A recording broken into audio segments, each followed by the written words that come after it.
L'avertissement désespéré de mon voisin m'a glacé le sang. Partez tant que vous le pouvez. Votre fils et sa femme sont des monstres. J'ai eu le souffle coupé. J'ai demandé ce qu'ils avaient fait. Et ce qu'il m'a répondu m'a presque fait m'évanouir. Mais pour comprendre comment j'en suis arrivé là, il faut remonter un peu. Le contrat Girard était éparpillé sur mon bureau en bois massif, comme des feuilles mortes balayées par le vent. 23 ans de travail acharné pour bâtir Delmas Transport, et voilà qu'il se désengageait sans avertissement. 2 millions d'euros de chiffre d'affaires annuel. Évaporé. Je m'enfonçais dans mon fauteuil en cuir, sentant le poids de mes 68 ans s'alourdir dans mes épaules. La lumière crue de Marseille traversait les stores de mon bureau, zébrant les rapports financiers. 3 employés allaient devoir partir. Peut-être 4. Quand le téléphone sonna, je faillis ne pas décrocher. Encore un client qui annulait? Pas maintenant. Mais l'écran indiquait un nom que je n'avais pas vu depuis 3 ans. Julien. Mon fils. 3 ans qu'il n'avait pas remis les pieds ici, depuis qu'il était parti furieux, claquant la porte après que j'ai refusé de financer son application révolutionnaire. J'avais alors dit « Tu ferais mieux de chercher un vrai boulot au lieu de courir après des chimères. » Et lui « Tu n'as jamais cru en moi. » Ce jour-là, la photo de Monique, ma femme décédée, était tombée du mur à cause du fracas. « Allô, papa ?» Sa voix était plus douce que dans mes souvenirs. « Je sais, ça fait longtemps. C'est surtout ma faute. Mais Flavie et moi, on aimerait t'inviter à dîner. Vendredi, on a emménagé à Neuilly-sur-Seine. Ce serait l'occasion de se retrouver. Tu pourrais voir la maison. Flavie cuisine très bien maintenant. » Mon regard se posa sur le cadre photo de Monique, souriante, posée dans un coin du bureau. Elle m'avait toujours dit que j'étais trop dur avec le garçon. J'ai pris une inspiration. Moi aussi, tu m'as manqué, Julien. Je viendrai vendredi matin. Quand j'ai raccroché, le contrat Girard me semblait soudain moins tragique. Je suis allé dans notre chambre, j'ai sorti la valise Samsonite qu'on utilisait pour nos voyages d'anniversaire et j'y ai glissé des vêtements soigneusement pliés. Pour Julien, j'ai pris ma montre Longines, celle qu'il admirait depuis toujours. Pour Flavie, les boucles d'oreilles en diamant de Monique.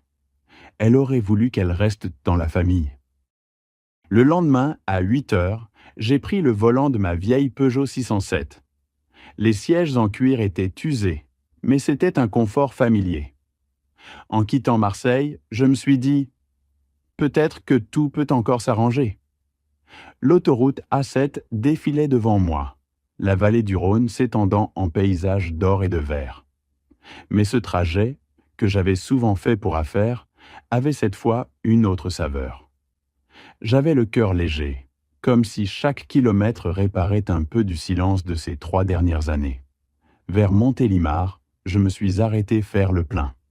Le pompiste, un homme sec au visage tanné par le soleil, m'a lancé « Vous partez en famille ? Je vais voir mon fils. Ça fait longtemps qu'on ne s'est pas vu. » Il m'a regardé avec un sourire entendu. Rien de plus important que la famille. Bonne route. En fin d'après-midi, j'ai franchi le panneau Île-de-France et tout a changé. Les stations-service ont laissé place aux villas modernes, aux piscines derrière des portails électriques, aux allées bordées d'arbres centenaires. La voix du GPS me guidait à travers les rues cossues de Neuilly. Tournez à droite, dans 300 mètres, sur l'avenue Paul Doumer. Chaque virage révélait des maisons plus luxueuses que la précédente. Julien habitait maintenant un monde loin de notre quartier de Mazargues, là où il avait appris à faire du vélo. Je me suis surpris à penser « Est-ce que je l'ai freiné avec mes conseils terre à terre ? Peut-être que j'avais tort. Peut-être qu'il avait simplement besoin d'espace pour s'épanouir. » Quand je suis arrivé devant leur maison, j'ai compris qu'il avait réussi. Une villa blanche, aux lignes épurées, avec fontaine centrale et palmiers soigneusement alignés. On se serait cru dans un magazine d'architecture contemporaine. Je suis resté quelques secondes dans la voiture, observant. J'ai regardé les paquets cadeaux sur le siège passager. La montre, les boucles d'oreilles, des symboles d'amour et de pardon. J'ai inspiré profondément, puis je suis sorti. Devant cette porte en chêne massif aux poignées dorées, j'ai sonné. Le carillon joua une mélodie délicate. Mais aucun pas, aucun bruit. J'ai attendu 1 minute, puis j'ai frappé doucement. Julien? Flavie? C'est papa? Rien. J'ai regardé l'heure. 15h20. On avait convenu d'aujourd'hui. J'ai sonné de nouveau, plus longtemps. Un clignotement rouge sur une caméra m'indiquait qu'on m'enregistrait. Toujours aucun son. Je suis allé faire le tour de la maison. Le jardin était splendide, mais désert. Par les baies vitrées, on apercevait un salon digne d'un palace, figé, vide. Je suis revenu à l'entrée, l'estomac noué. J'ai sorti mon téléphone. J'ai appelé Julien. Boîte vocale. Flavie. Boîte vocale. Je laissai 2 messages. Ma voix tremblante d'incompréhension. Et c'est là qu'un homme est sorti de derrière une haie. Un jardinier, la cinquantaine, les cheveux ébouriffés, les lunettes embuées par la sueur. « Monsieur, ne rentrez pas. Excusez-moi, je vous en prie. Partez. C'est votre fils qui habite ici? Oui, c'est Julien. » Son visage devint blême. Mon Dieu. Vous êtes le père. Celui dont ils ont parlé. J'ai senti une vague glaciale me traverser. De quoi parlez-vous? Ils ont tué le père de Flavie, empoisonné, et ils vont vous faire la même chose. Vous dites n'importe quoi, ai-je rétorqué, la gorge serrée. Mon fils n'est pas un assassin. Le jardinier, Laurent, comme il se présenta, recula, baissant la voix, jetant des regards inquiets vers la villa. Le père de Flavie vivait à Versailles. Un retraité en pleine forme. Golf 2 fois par semaine. Il est venu dîner ici. 1 semaine plus tard, il était mort. Mais les gens meurent, Laurent. Des causes naturelles. Des causes naturelles ne provoquent pas des vomissements en pleine allée. Il a quitté cette maison blanc comme un linge. Les voisins l'ont vu.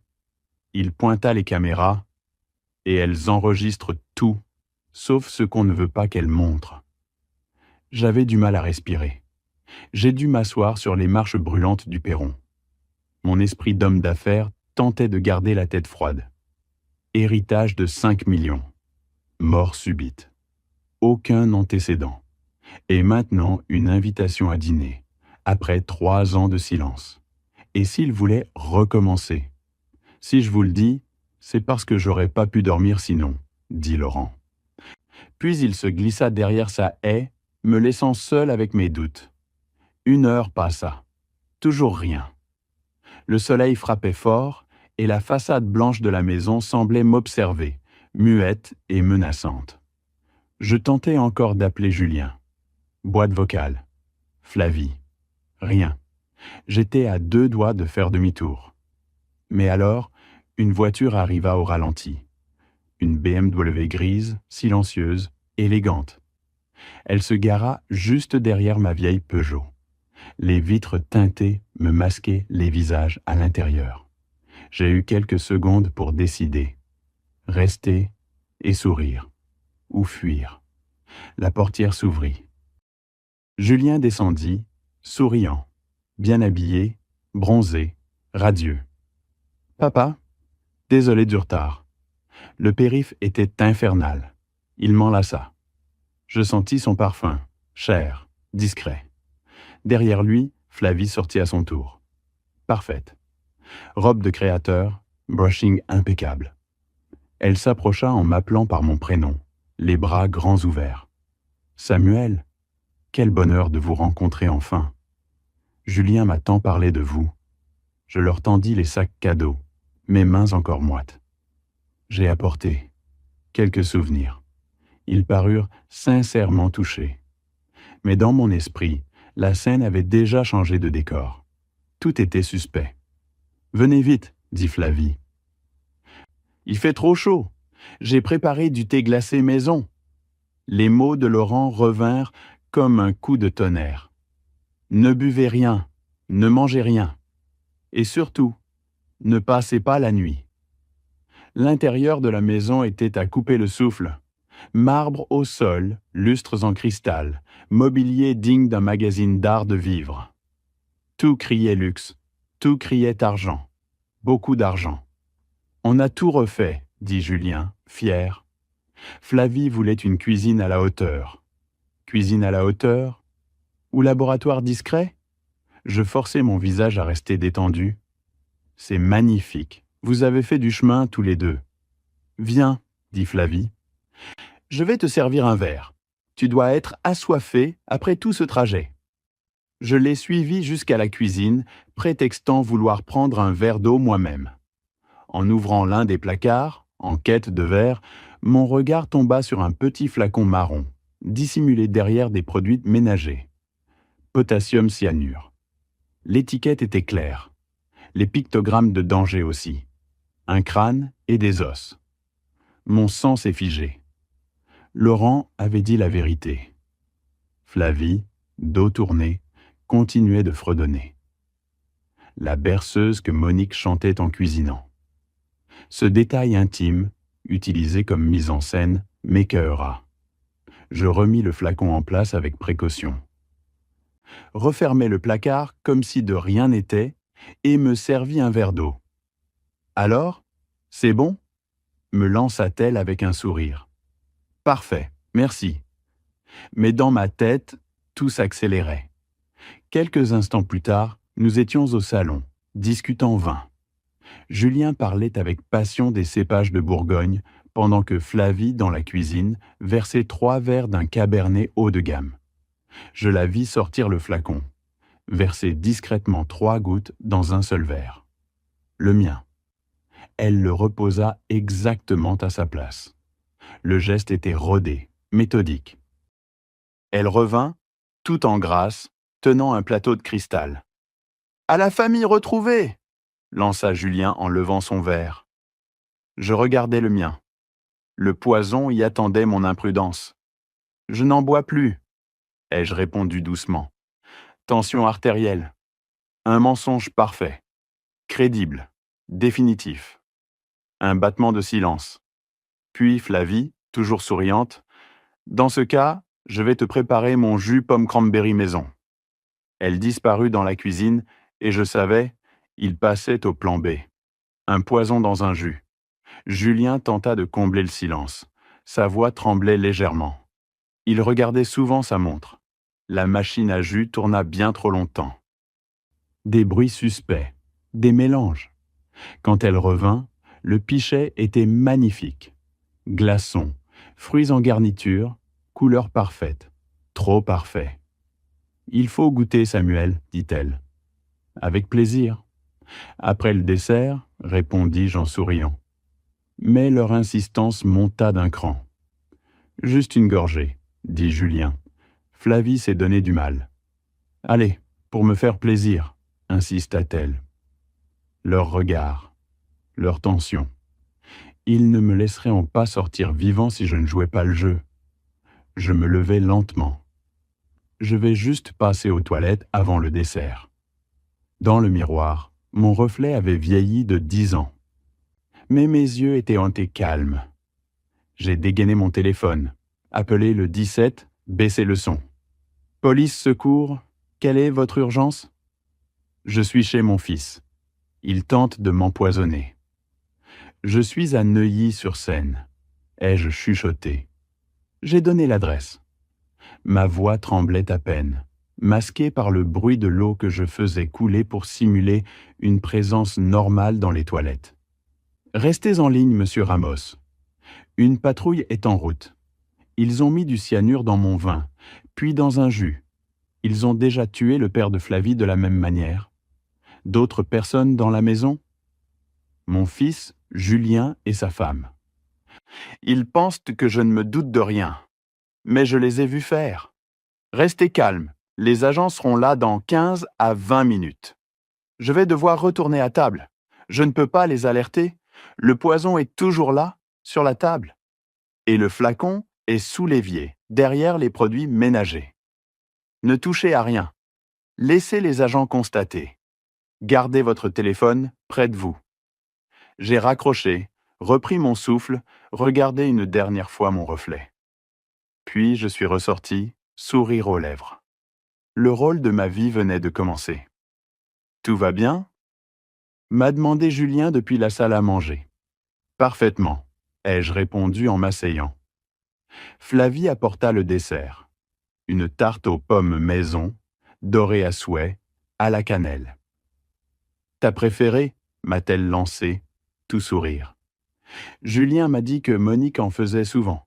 Cette évocation de ma femme morte me donna la nausée. C'est très gentil, mais je n'ai plus très faim. Peut-être après un petit moment. Allez, juste une bouchée, insista Julien. Je fis diversion. Dites-moi plutôt ce quartier. Les maisons sont splendides. Vous avez des voisins sympas? Leur frustration devenait palpable.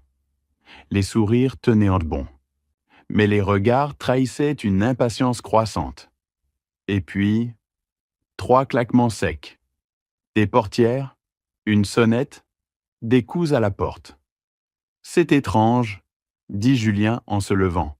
On n'attend personne. Flavie le suivit. De là où j'étais assis, je pouvais entendre « Police nationale ». Nous avons reçu un appel concernant une tentative d'empoisonnement. Le silence qui suivit était glaçant. Je me levai, m'avançai vers le hall. « C'est moi qui ai appelé », déclarai-je calmement. « Samuel Ramos ?»« Papa ?»« Qu'est-ce que tu fais ?» bafouilla Julien. « J'ai vu Flavie verser le poison. Le flacon est sous l'évier. Le vin et le jus sont toujours sur la table. » Un officier alla vers la cuisine, un autre vers la salle à manger. Quelques instants plus tard, l'un d'eux confirma. Cyanure identifié. Présence confirmée dans les boissons. Flacon correspondant retrouvé. Le visage de Julien devint livide. Celui de Flavie resta de marbre. Aucun mot, aucun cri. Juste le calcul froid d'une femme prise la main dans le sac. Julien Ramos, vous êtes en état d'arrestation pour tentative de meurtre. Papa, non, tu ne peux pas croire ça. On voulait juste se retrouver. Je l'ai regardé dans les yeux.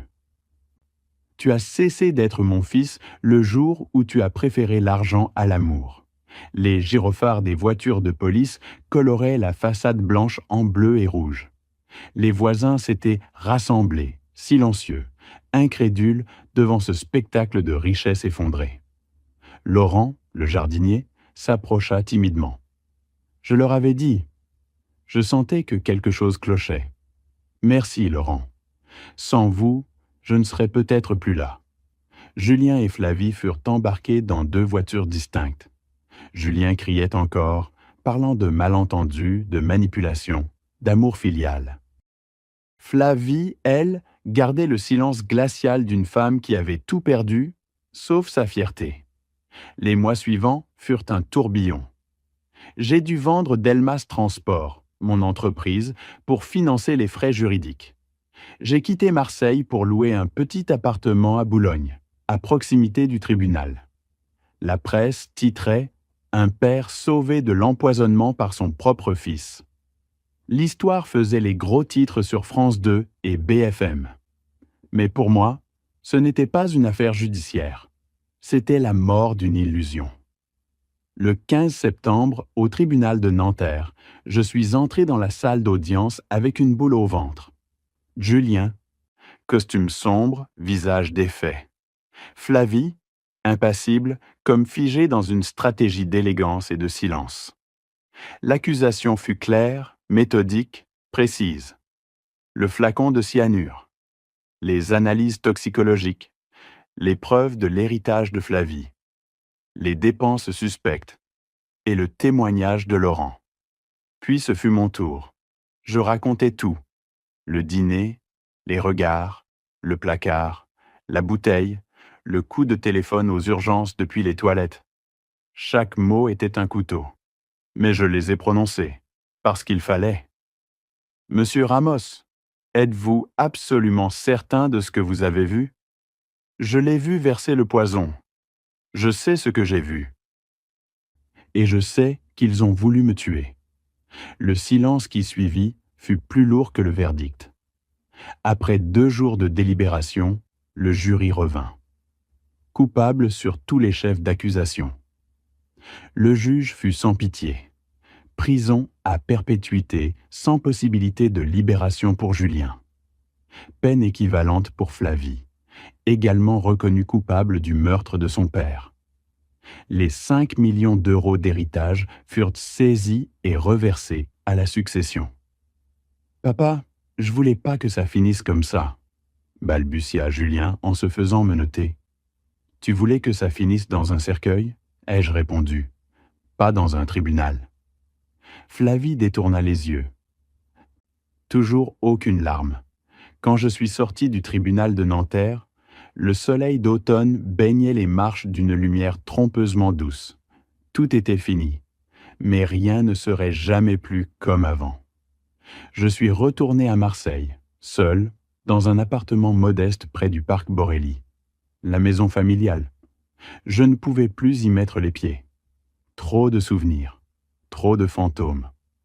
Avec une partie de l'héritage récupéré, j'ai créé une bourse d'études en éthique des affaires dans une école de commerce.